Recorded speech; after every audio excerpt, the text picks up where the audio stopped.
The Scarecrow in Black Hollow Farm. It was around 9:30 p.m. The sky was covered with black clouds. The rain had just stopped, and a lonely road stretched endlessly through empty fields. A car was slowly moving forward. Inside the car was a family: Fahad, his wife Aisha, and their two children, 12-year-old Hamza and 8-year-old Emma.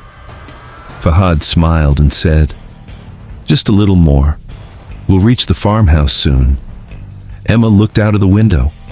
Endless fields, wet soil, heavy silence, and distant lightning flashing across the sky.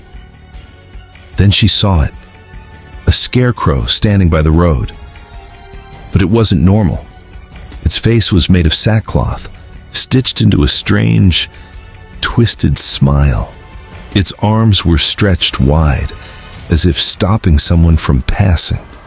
Emma whispered, "Mom, it's looking at us." Aisha laughed softly. "It's just a scarecrow, sweetheart." But as the car passed it, Hamza looked into the rearview mirror and froze. The scarecrow was now on the other side of the road, but seconds ago, it was on the left. "Dad, it moved." Hamza's face went pale. Fahad chuckled nervously. "You both watched too many horror movies." 10 minutes later, they reached the farmhouse. Old wooden walls, a rusted gate, and endless cornfields around it. A broken lantern flickered outside, and the wind never stopped whispering. Inside, Aisha frowned. "There's a strange smell here," Fahad replied. "It's probably been closed for a long time." Then, thud, thud, thud. Footsteps came from upstairs. Everyone went silent. Fahad looked up. "It's probably an animal." But Hamza looked out the window, and his breath stopped.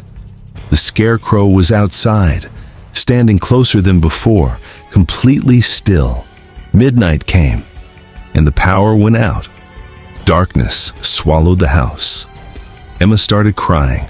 Aisha lit candles, but then, from the fields outside, running sounds began. Soft, fast, unnatural.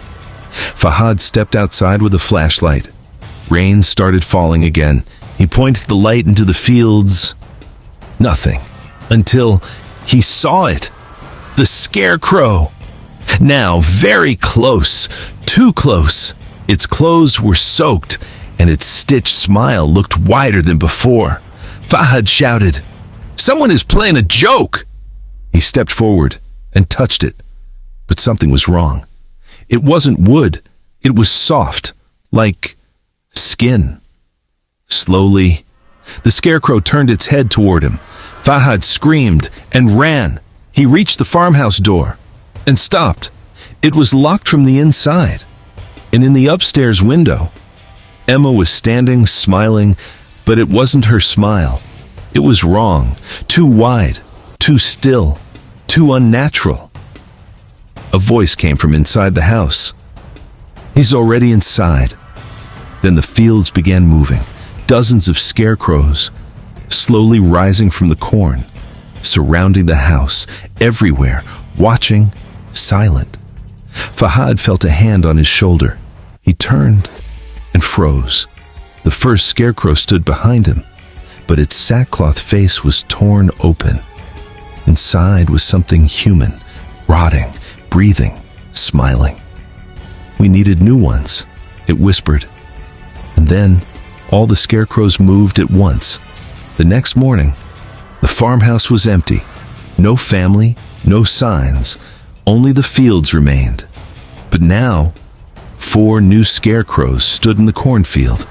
A small one, a medium one, a woman-shaped one, and a tall man.